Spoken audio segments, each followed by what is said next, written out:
কাম যে করব মনে তো আনন্দ তাহা লাগবে। জুয়েন মানুষ, ঘরে বউ থাকবি, আনন্দ নিয়ে কাম করব, এই আনন্দের ব্যবস্থাটাই তো হইলো না।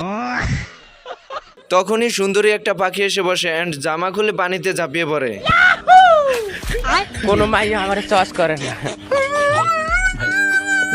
এরপর সুন্দরীকে পটানোর জন্য কাঠের পাখিও ডানা মেলে আকাশে উঠতে থাকে। তুমি রিয়েলিটি মানে নাও।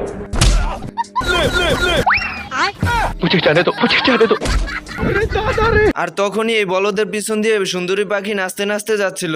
কি মাল যাচ্ছে গো? সুন্দরীর পিছন পিছন এই বলদেও ঘরে ঢুকে যায়। এই বলদে জানলা দিয়ে তাকিয়ে দেখে সুন্দরীকে খাঁচার ভিতর আটকিয়ে রাখছে। আমার রূপের যে আগুন, সেই আগুনে পাগল হবে আমার জামাই।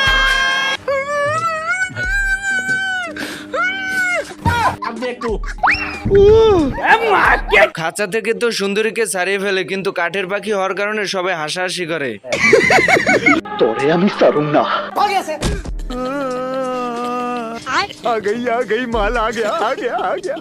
বাট এই সুন্দরী পাখি এই বলদকে অ্যাকসেপ্ট করে নেয়। তোমাকে ভালোবাসি, আই লাভ ইউ টু। আর তোমাকে বিয়ে করতে চাই। শুধু তাই নয়, এদের 3টে বাচ্চা পর্যন্ত হয়ে যায়। এখন আমার প্রশ্ন হচ্ছে, পাখি যদি কাঠের হয় বাচ্চা হয় কিভাবে, তাও আবার হলুদ কালারের?